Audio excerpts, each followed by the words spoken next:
भारत माता की। मोदी जी को जय श्री राम।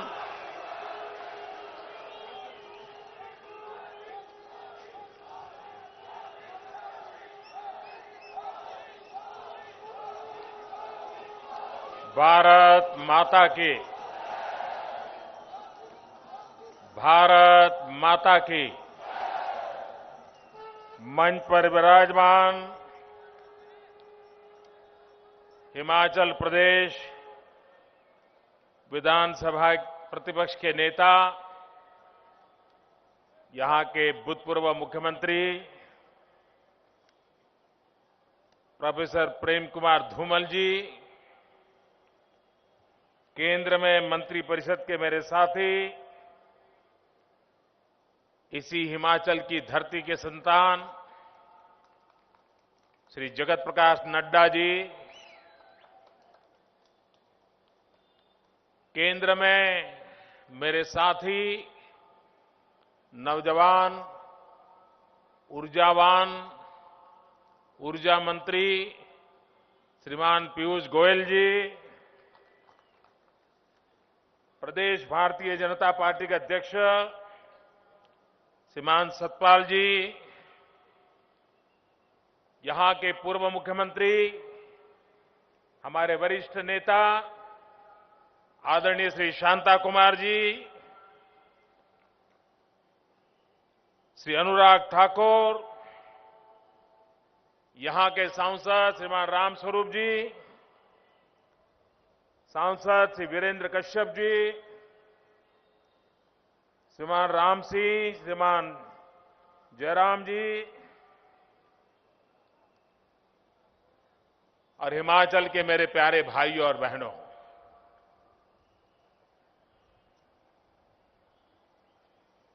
इस देवभूमि पर आप सबके दर्शन करने का मुझे सौभाग्य मिला और इतनी बड़ी संख्या में आप मुझे आशीर्वाद देने के लिए आए।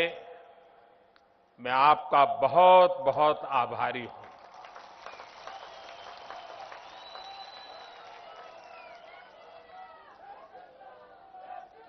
मैं काशी से लोकसभा का सांसद हूं और काशी के लोकसभा के सांसद को आज छोटी काशी में सर झुकाने का अवसर मिला है। ये मेरा और एक सौभाग्य है। आज जब मैं यहां आया तो मुझे मन में थोड़ा संकोच हो रहा था,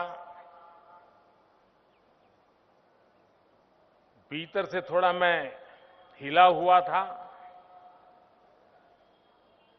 मेरे मन में था कि हिमाचल के लोगों ने मुझे इतना प्यार दिया, इतना प्यार दिया है, लेकिन मैंने यहां आने में बहुत देर कर दी।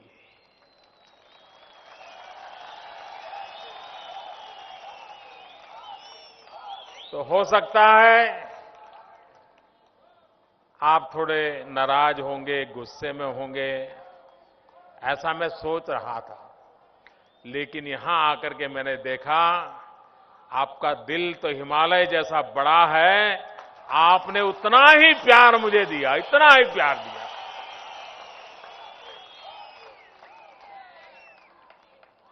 पल भर में जैसे बर्फ पिघल जाए, सारे गीले शिकवे पिघल गए।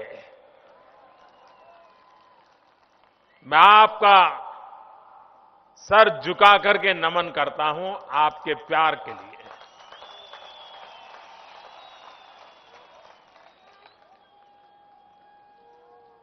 लेकिन आप जानते हैं, जब नई जिम्मेवारी मिलती है, नए नए काम को सीखना होता है, समझना होता है, तो फिर लगता है चलो अभी अपनों में तो थोड़ी देर के बाद जाएंगे तो भी चलेगा, कि यहां तो बहुत कुछ रहा हूं। और इसलिए स्वाभाविक भी था कि और काम करते करते करते फिर आज आप लोगों के बीच आने का अवसर मिला। और मंडी में आए,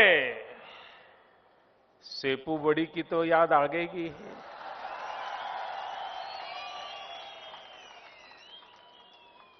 और बिना झोल को काम चलेगा कैसे।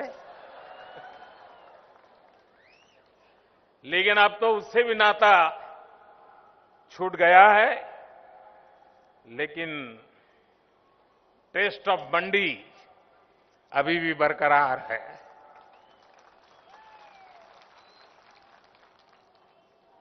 हिमाचल दशहरे के लिए मशहूर है।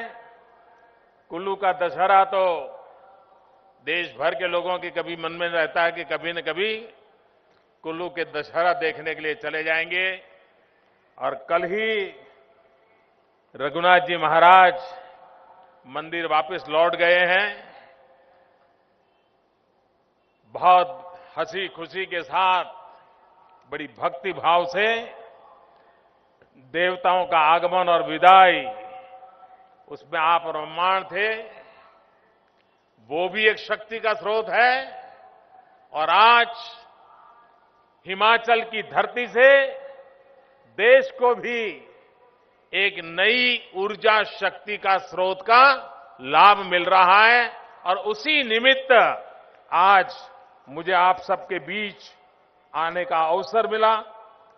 एक साथ 3 हाइड्रो पावर प्रोजेक्ट, उसके लोकार्पण करने का आज ये अवसर मिला है मुझे। और ये भी बड़ा कोइंसिडेंट कहिए, सौभाग्य कहिए, जब अटल बिहारी वाजपेयी जी प्रधानमंत्री थे, धूमल जी मुख्यमंत्री थे, और जिस प्रोजेक्ट का शिलान्यास हुआ था, उसमें एक संगठन के प्रभारी के रूप में मैं भी मौजूद था। वो शिलान्यास हुआ तब कहां सोचा था कि उसके लोकार्पण के लिए कभी मुझे यहां आने का अवसर आएगा।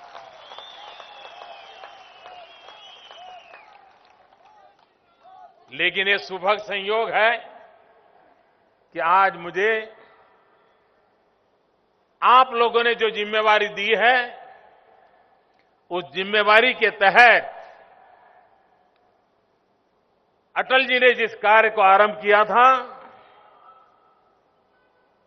और अटल जी को हिमाचल वासी कभी बाहर के नहीं मानते थे, वो हमेशा मानते थे अटल जी तो हिमाचल के हैं। और अटल जी भी हमेशा मानते थे कि मेरा अगर कोई दूसरा घर है तो हिमाचल है। और इसलिए आज जब इस प्रोजेक्ट का लोकार्पण कर रहा हूं, तब मैं अटल बिहारी वाजपेयी जी की दीर्घ दृष्टि को भी नमन करता हूं, उनका फार साइटेडनेस को भी वंदन करता हूं कि जो हिमाचल के पूरे आर्थिक जीवन को बदलने की ताकत रखता है। ऊर्जा की अपनी इतनी ताकत है, किसी एक माध्यम से भी हिमाचल हिंदुस्तान के छोटे राज्यों में विकास की नई ऊंचाइयों को पार करने का सामर्थ्य रखता है। आज जब मैं मंडी में आया हूं तो मुझे खास करके मंडी जिले के नागरिकों का एक विशेष अभिनंदन करना है, हिमाचल के नागरिकों का अभिनंदन करना है। जब मैं यहां हिमाचल में संगठन का कार्यभार देखता था, तहसील तहसील तक दौरा करता था, अनेक मेरे चिरपरिचित चेहरे आज मेरे सामने मैं देख रहा हूं बड़े दिनों के बाद। उस समय धूमल जी की सरकार थी और शायद नड्डा जी हमारे फॉरेस्ट और एनवायरमेंट मिनिस्ट्री देखते थे। और उस समय हिमाचल में पहली बार पॉलीथीन बैग, इस पर प्रतिबंध लगाने का बड़ा महत्वपूर्ण निर्णय करके स्वच्छता के अभियान का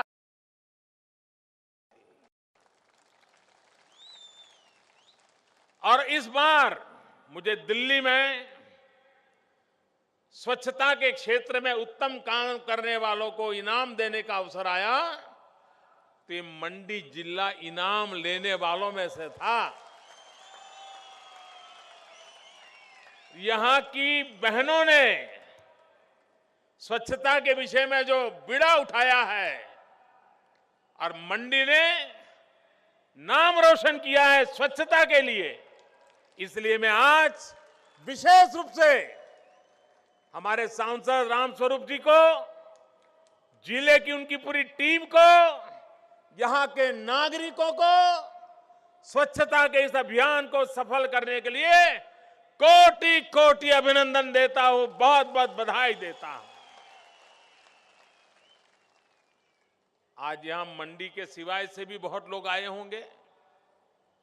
मंडी वालों ने तो स्वच्छता के अंदर एक नई ऊंचाई पार कर ली है, लेकिन आप सबको भी मेरा आग्रह है कि जब इस सभा से वापस जाएंगे तो यहां वो प्लास्टिक की बोतल कुछ छोड़ करके मत जाना, उठा के ले जाओगे ना, ऐसे नहीं, जवाब दीजिए। पूरा मैदान सफाई करके जाओगे ना, वरना मंडी वाले हमारी शिकायत करेंगे, क्योंकि मंडी ने सफाई के लिए एक बहुत बड़ा पैरामीटर तय किया है। तो उनके इस अभियान को यहां पर भी आए हुए सब ने मदद करनी चाहिए। और हिमाचल के लोग, ये देवभूमि ऐसे ही नहीं है, लोग भी इतने ही पवित्र है कि ऐसी पवित्र कामों को ताकत देने का उनका स्वभाव है। ये हिमाचल देवभूमि भी है, वीर भूमि भी है, ये वीरों की भूमि है।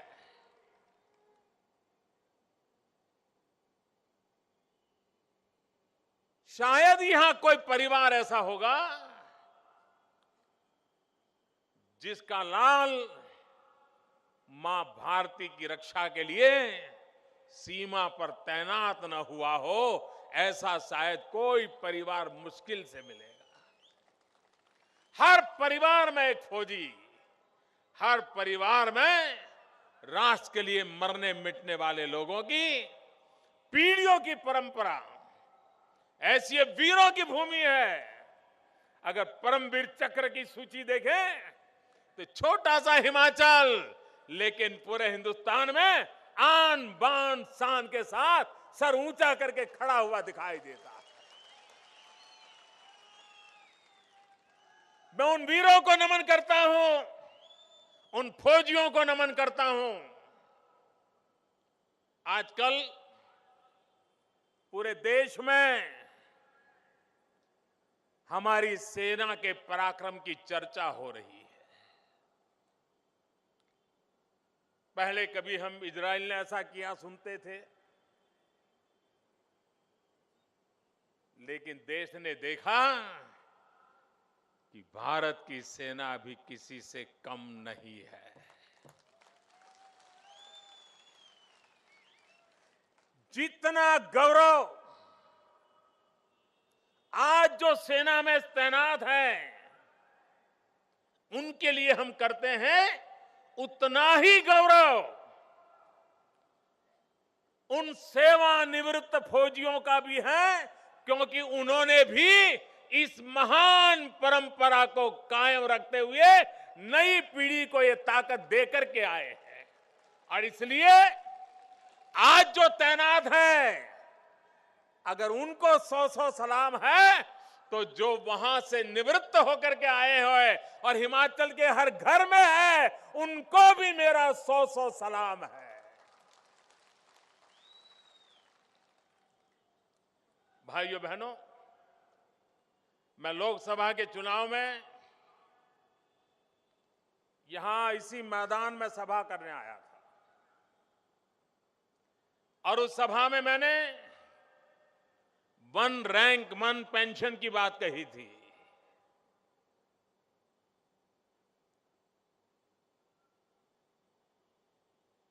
और आज इस वीर भूमि में आकर के सेना के इन बहादुर जवानों को, उनके परिवारों को नतमस्तक होकर के बड़े संतोष के साथ कह रहा हूं कि आपका जो हक था, जिसके लिए आप लोग 40-40 साल से लड़ रहे थे, सरकारें आई गई, वादे बहुत हुए, बड़े चुलबुले भाषण भी हुए, और कुछ लोगों ने तो 200-500 करोड़ बजट में डाल करके आंख में धूल झोंकने का भी प्रयास कर दिया। लेकिन किसी ने हिसाब नहीं लगाया कि वन रैंक वन पेंशन आखिर है क्या, आर्थिक बोझ कितना आएगा, कैसे करेंगे। कुछ नहीं किया। जब आकर के मैंने इस काम हाथ में लिया तो हर दिन नई चीज निकलती थी, हर दिन नई चीज निकलती थी, आर्थिक बोझ बढ़ता जा रहा था। मैं तो हैरान था कि पहले की सरकार वन रैंक वन पेंशन में 200-500 करोड़ सोचती थी, ये मामला तो 10,000 करोड़ से भी ज्यादा जिम्मेवारी का बन गया। किसी भी सरकार के लिए एक मुश्त 10,000 करोड़ रुपया देना काफी बहुत मुश्किल होता है। मैंने फौज के लोगों से बात की, मैंने कहा भाई ये मेरा वादा है, और मैं तो फौजियों को बड़ा आदर करने वाला व्यक्ति रहा हूं, लेकिन मुझे आपकी मदद चाहिए। फौज के लोगों ने मुझे कहा मोदी जी बताइए क्या चाहिए। मैंने कहा भाई एक मुश्त तो नहीं दे पाऊंगा, क्या इसको 4 हिस्सों में टुकड़े कर दें तो चलेगा। मैं आज मेरे फौज के जवानों को नमन करता हूं, उन्होंने एक बात में मेरी बात को मान लिया, और आज 4 किस्त में पहली किस्त का 5,500 करोड़ रुपए हम दे चुके हैं, और किस्त भी ऐसे ही मैं दे के रहूंगा। वन रैंक वन पेंशन 40 साल से लटका हुआ सवाल, देश के लिए मर मिटने वालों का सवाल, ये सरकार है जो देश की सेना का गौरव करने वाली उस काम को पूर्ण कर दिया। और आज जहां भी जाता हूं, न सिर्फ फौजी लेकिन फौज के परिवारजन मुझे इतने आशीर्वाद देते हैं, इतने आशीर्वाद देते हैं कि मुझे ऐसे लोगों के लिए कुछ और करने का हमेशा एक नया उत्साह मिलता है, ताकत मिलती है, मेरा हौसला बुलंद होता है। भाइयों बहनों, आज यहां एक रामपुर हाइड्रो पावर जो सतलुज नदी पर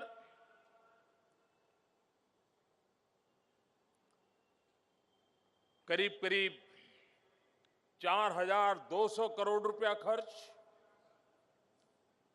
कोल डैम वो भी सतलुज नदी पर 800 मेगावाट। और बहुत कम लोगों को मालूम होगा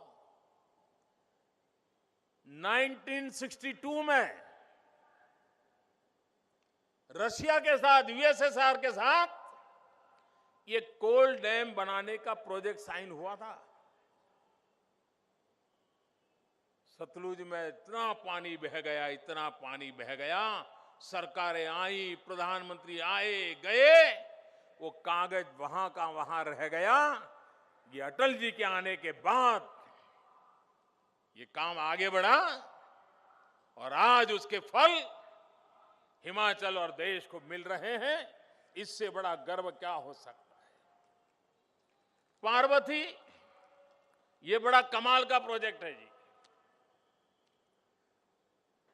प्रोजेक्ट 1, प्रोजेक्ट 2, प्रोजेक्ट 3, परिवार में 3 बेटियां हो और पहले तीसरी की शादी हो तो जरा अजीब सा लगता है। ये पार्वती 3 का प्रोजेक्ट का आज उद्घाटन हो रहा है। 1 और 2 के लिए तो अभी मुझे धक्के मारने पड़ रहे हैं। मैंने पिछले दिनों मैं एक प्रगति कार्यक्रम करता हूं टेक्नोलॉजी के द्वारा। भारत सरकार जी के जो प्रोजेक्ट है उसके हाल क्या है उसका बड़ा मैं खुद बैठ करके रिव्यू करता हूं। लाखों करोड़ों का प्रोजेक्ट को रिव्यू किया। मैं जब प्रधानमंत्री के रूप में जिम्मेवारी ली और जब मैं चुनाव में कैंपेन कर रहा था तो मैंने कभी नहीं सोचा था कि प्रधानमंत्री को और पीएमओ को एक आर्कियोलॉजी डिपार्टमेंट चलाना पड़ेगा, पुरातत्व विभाग चलाना पड़ेगा। ये मैंने कभी सोचा नहीं था, मेरी कल्पना में ही नहीं था। लेकिन प्रधानमंत्री बनने के बाद मुझे एक नए तरीके का पुरातत्व विभाग खोलना पड़ा है। ये पुरातत्व विभाग ये है जिसमें मुझे बाबा आदम के जमाने में किसी जमाने में कोई प्रोजेक्ट तय हुआ हो, किसी का शिलान्यास हुआ हो और बाद में 30-30 साल तक वो फाइल ही खो गई हो, तो मैं ये खोज करके ये हाड़ पिंजर निकाल रहा हूं, स्केलेटन निकाल रहा हूं कि हुआ क्या भाई। मैं हैरान था जी। एक प्रोजेक्ट मैंने देखा रेलवे का और चौंकाने वाला था जी कि रेलवे का एक प्रोजेक्ट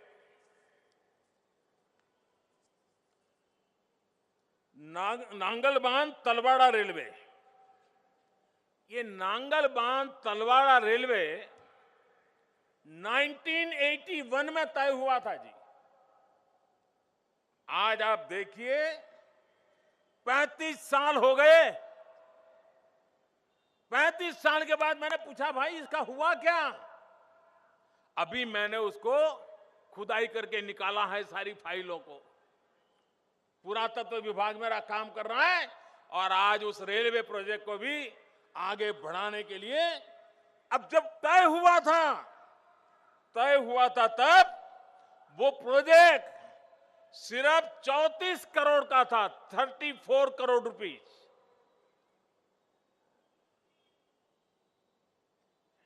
ऐसा क्रिमिनल नेग्लिजेंस के कारण ये 34 करोड़ का प्रोजेक्ट आज 2100 करोड़ का प्रोजेक्ट बन गया।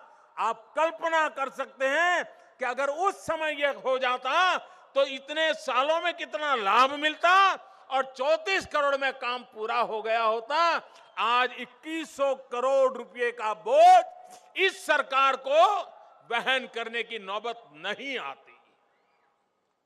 लेकिन ज्यादातर तो कागज पे प्रोजेक्ट कर देना, प्रेस नोट दे देना या तो कहीं जाकर के पत्थर लगा देना, इसी का परिणाम है।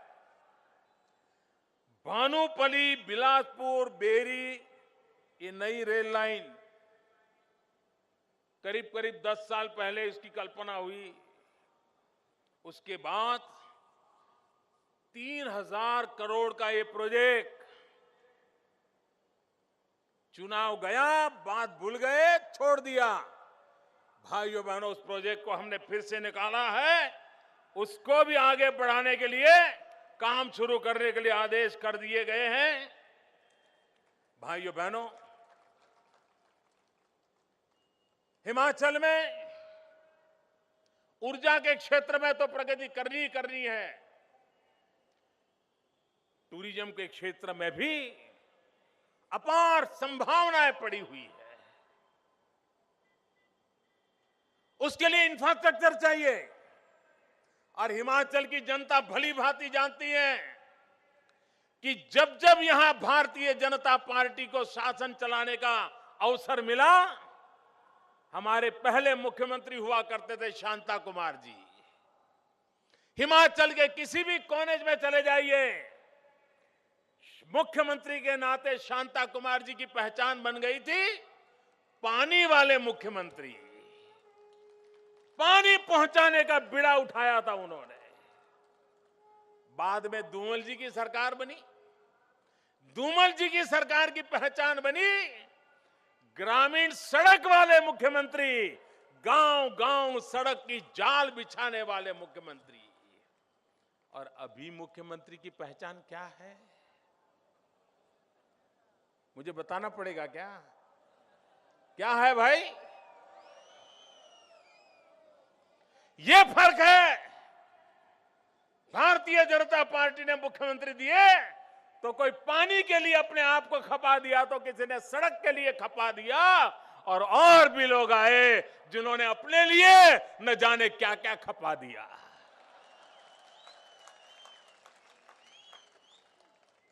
और इसलिए भाइयों बहनों, विकास की हमारी जो दिशा है, ज्यादातर सरकारों की पहचान एक आध काम कर लिया तो एक सरकार पहचान भी बन जाती है। लेकिन आज दिल्ली में ऐसी सरकार बैठी है जो जीवन के हर क्षेत्र को स्पर्श करने का प्रयास कर रही है। अगर हम टॉयलेट बनाने की उतनी चिंता करते हैं तो हाइड्रो प्रोजेक्ट बनाने की भी उतनी ही चिंता करते हैं। अगर हम गांव की सड़क बनाने की चिंता करते हैं तो अटके हुए रेल के प्रोजेक्ट को भी उतनी ही ताकत देकर के आगे बढ़ाने का प्रयास करते हैं। एक तरफ हिंदुस्तान को ऊर्जा देने की ताकत हिमाचल रखता है, उसी हिमाचल में ऊर्जा बचाने का काम भी हम करते हैं। वरना इतनी ऊर्जा उपलब्ध हो तो यहां ऊर्जा बचाने की जितनी हमारी जरूरत है उससे ज्यादा हम बिजली पैदा करते हैं। तो मोदी जी हमें बिजली बचाने के लिए क्यों समझा रहे हो? हिमाचल वालों ने मुझे नहीं कहा। हमने एलईडी बल्ब का अभियान चलाया। ठीक है, अभी भी और गति लाई जा सकती है। मैं यहां की सरकार से अनुरोध करूंगा, लेकिन अभी तक लोगों की भागीदारी से जो हुआ है, 70 लाख की आबादी वाला हिमाचल प्रदेश एक प्रकार से 10 लाख परिवार वाला प्रदेश। इन 10 लाख परिवारों ने जो एलईडी बल्ब लगाने का धीरे धीरे शुरू किया है, मुझे अभी भी हमारे ऊर्जा मंत्री पीयूष जी बता रहे थे कि एलईडी बल्ब डालने के कारण जो ऊर्जा की बचत हुई है, उसके कारण यहां के परिवारों को डेली 95 लाख रुपीज यानी करीब करीब 1 करोड़ रुपया का रोज का बचत हो रहा है। मतलब साल भर में 350 करोड़ रुपया यहां के परिवारों की जेब में बचने वाले हैं।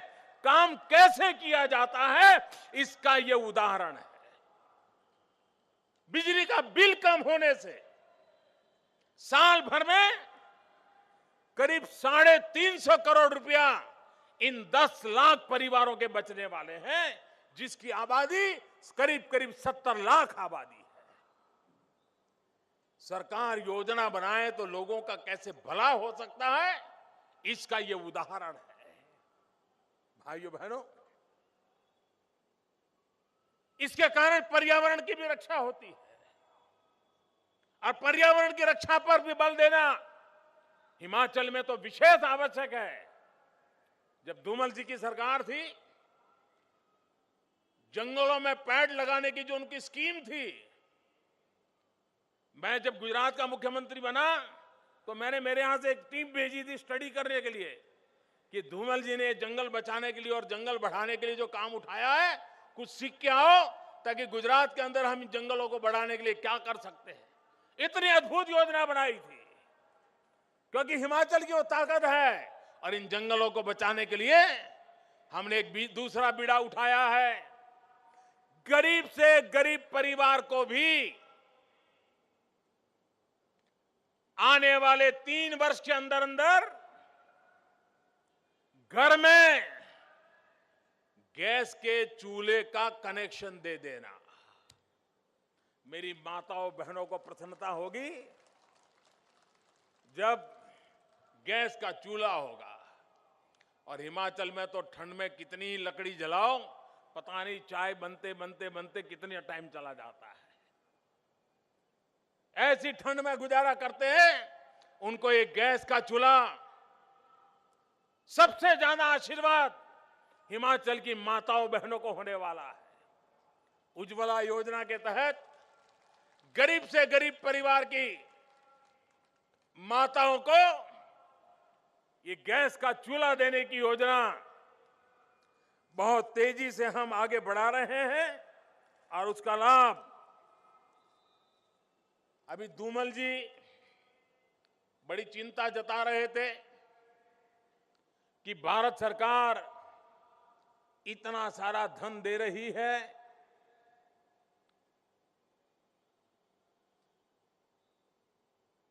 लेकिन भारत सरकार जरा हिमाचल सरकार से हिसाब भी मांगे। उनकी बात सही है, हम ही क्यों, हिमाचल की जनता भी तो हिसाब मांगेगी। और मुझे विश्वास है मांगेगी, पक्का मांगेगी, क्योंकि 14th फाइनेंस कमीशन, वित्त आयोग 14वां, उसने हिमाचल के लिए 21,000 करोड़ रुपया आवंटित किया गया था। भाइयों बहनों, हमारी सरकार आने के बाद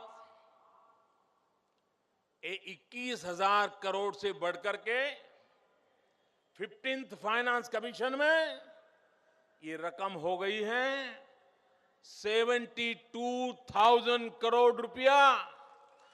कहां 21,000 करोड़ और कहां 72,000 करोड़ रुपया। इतना सारा धन दिल्ली के खजाने से हिमाचल के भाग्य को बदलने के लिए लगाया गया है। मैं आशा करता हूं कि यहां की सरकार, यहां के मुलाजिम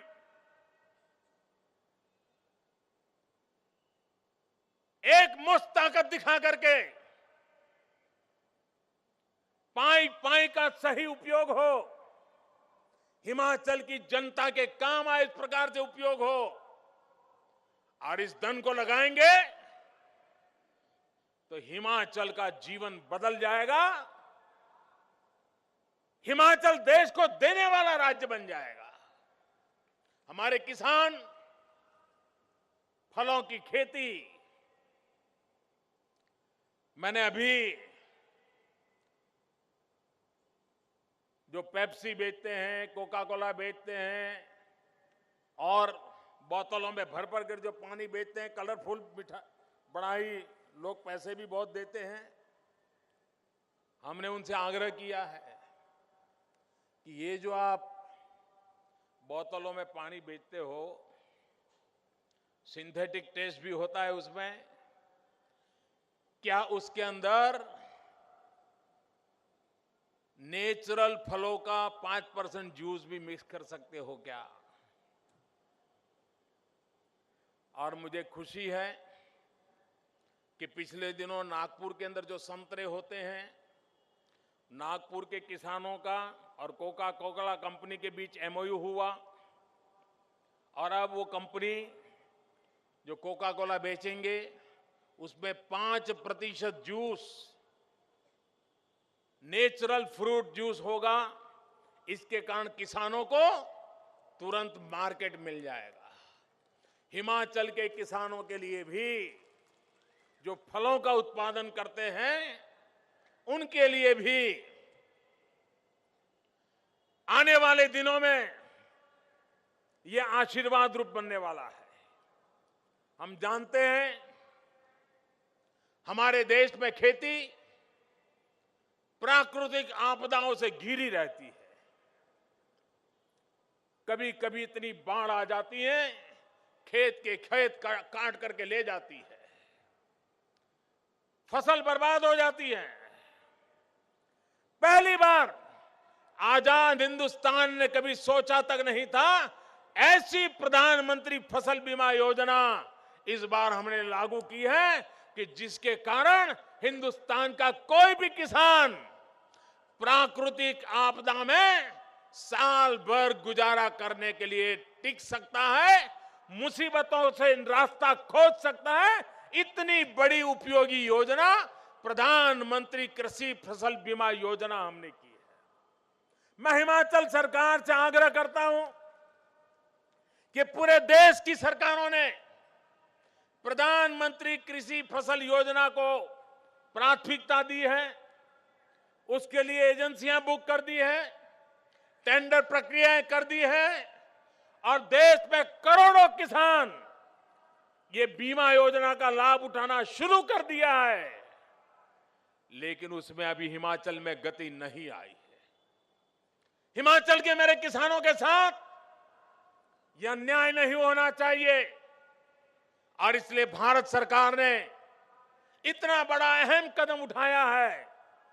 उसमें हिमाचल सरकार भी अपनी जिम्मेवारी को निभाते हुए हिमाचल के किसानों को प्रधानमंत्री कृषि फसल बीमा योजना का फायदा उठाने के लिए प्रेरित करे। यहां के किसानों का जीवन बदल जाएगा। हम फूड प्रोसेसिंग पर बल दे रहे हैं। हमारे यहां किन्नौर इलाके में आलू वगैरह जाने जाते हैं, लेकिन अगर फूड प्रोसेसिंग होता तो उनको और आय ताकत मिल जाती। भारत सरकार फूड प्रोसेसिंग पर बल दे रही है ताकि हमारा किसान जो पैदा करता है, क्योंकि पहाड़ों से मुझे याद है फल तैयार होने के बाद शहर तक जाने से इतनी कठिनाइयों से उसको गुजरना पड़ता है कि बहुत बड़ी मात्रा में फसल नष्ट हो जाती है। इसको बचाने के लिए आवश्यक इंफ्रास्ट्रक्चर, आवश्यक कोल्ड स्टोरेज, आवश्यक पैकेजिंग, आवश्यक ट्रांसपोर्टेशन, ई मंडी का प्रयोग, ताकि किसान जो चाहे वो दाम उसको मिल सके, उस पर बल देते हुए हम चीजों को आगे बढ़ाने का प्रयास कर रहे हैं। मेरे हिमाचल के प्यारे भाइयों बहनों, मैं फिर एक बार इस मंडी की धरती पर आप लोगों का इस छोटी काशी में आशीर्वाद पाने के लिए भाग्यशाली बना। मैं आपका बहुत बहुत आभार व्यक्त करता हूं।